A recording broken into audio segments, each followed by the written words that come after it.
Olha aí, meu amigo, os norte-americanos podem se sentir um pouquinho como os brasileiros agora que tiveram a sua nota de crédito rebaixada pela Moody's. Tudo bem que o Brasil não teve nota rebaixada recentemente, mas há alguns anos. Então a gente meio que lembra o que é isso, perder um grau um pouco maior de crédito e ver aí a sua nota sendo rebaixada, indo para um grau inferior. E tudo bem que o grau de crédito dos Estados Unidos está extremamente elevado ainda, mas isso aqui foi suficiente para dar uma balançada nos mercados e fazer com que os juros da dívida norte-americana saltassem consideravelmente. Lembre-se, são dívidas negociadas na moeda mais forte, mais demandada do mundo.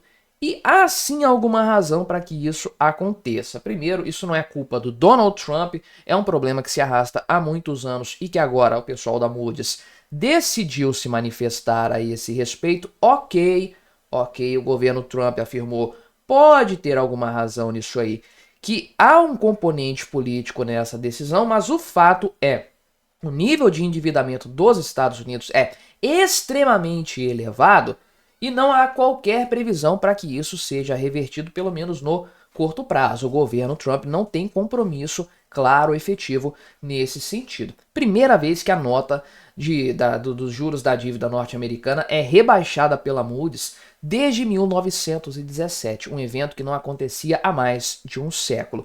Vamos então conversar sobre esse assunto, mas antes não se esqueça de se inscrever aqui no meu canal se você ainda não for inscrito. E se você quiser colaborar ainda mais com o meu trabalho, você pode se tornar membro patrocinador. É só você clicar no botão Seja Membro aí embaixo, a partir de R$ 1,99 por mês, isso me ajuda bastante, pode ter certeza disso.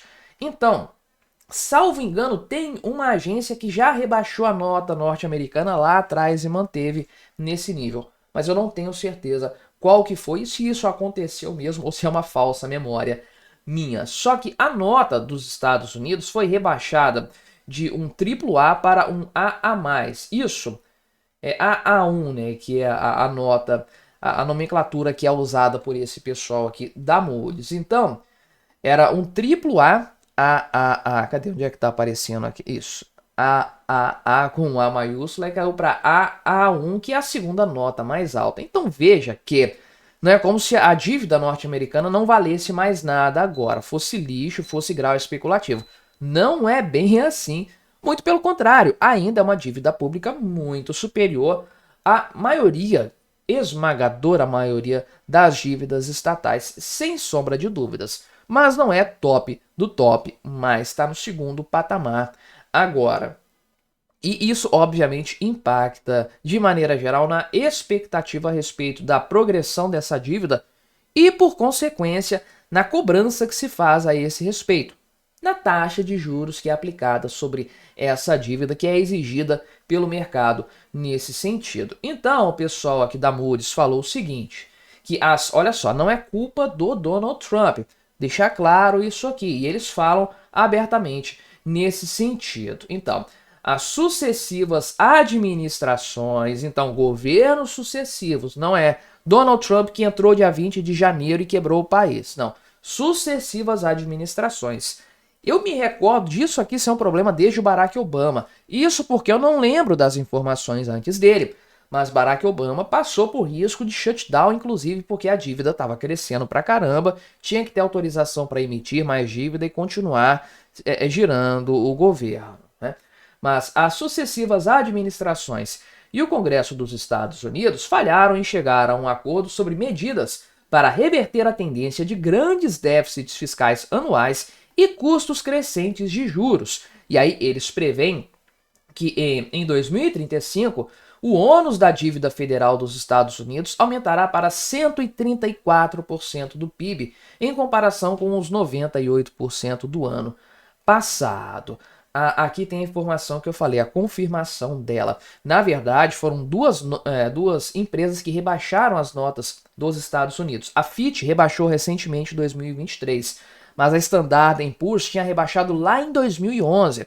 Então, hoje, todas as grandes agências de risco que erram, tá? Essas agências erram. A Moody's subiu a nota brasileira no ano passado, se eu não me engano. Um absurdo completo.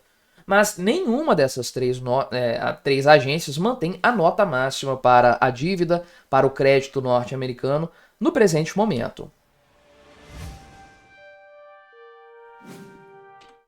E bem, qual que é a questão principal nesse sentido? Veja aqui, né, que falta muito para a dívida dos Estados Unidos cair para o grau especulativo. Veja que o grau de investimento começa aqui, né, daqui da BAA3 para cima. Então a nota dos Estados Unidos está aqui.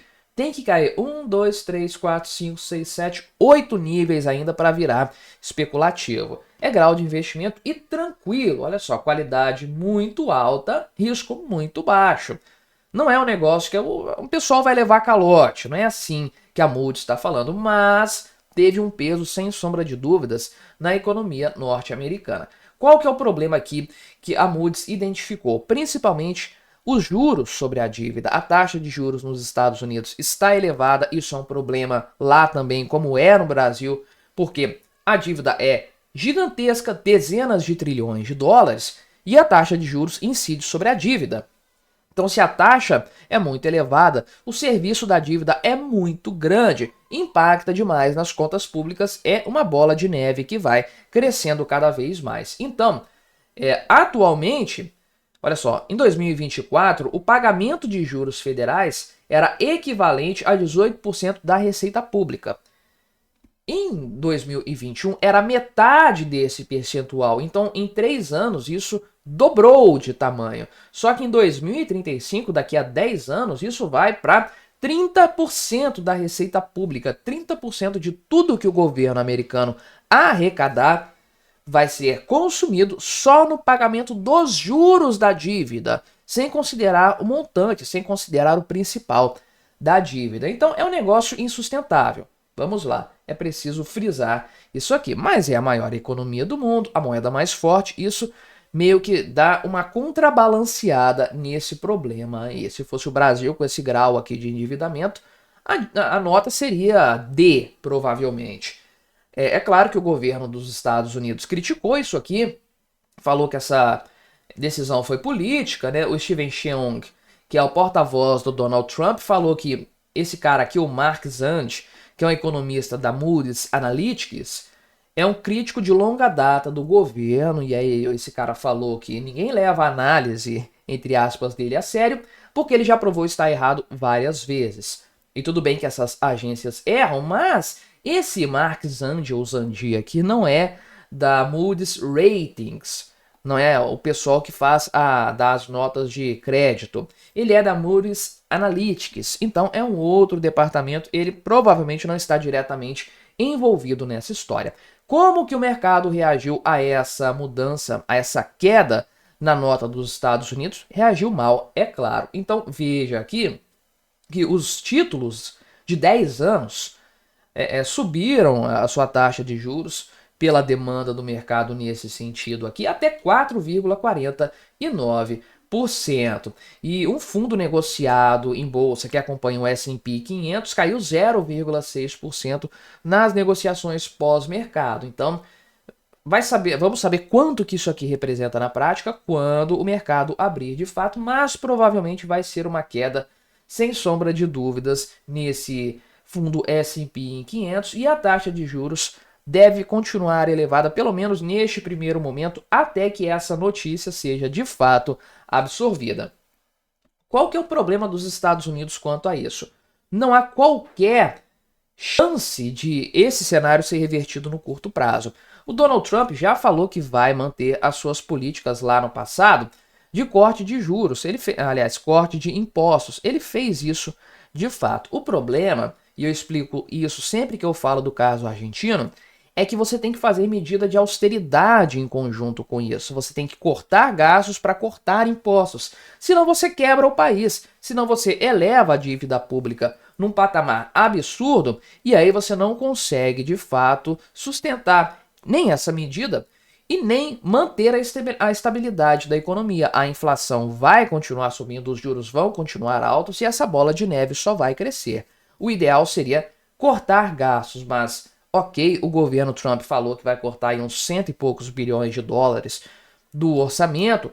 É muita coisa nominalmente falando, mas no orçamento geral isso não faz nem cócegas. Não há nenhuma previsão neste momento na economia norte-americana que esse cenário vá ser revertido. Então, recuperar a nota máxima, recuperar o topo, pouco provável que isso aconteça. Eu não ficaria surpreso se isso sim a nota fosse em algum momento não muito distante rebaixada mais uma vez. Mas me diga aí o que você achou da minha análise, colabore com o nosso debate, se inscreva no meu canal se você ainda não for inscrito e até a próxima.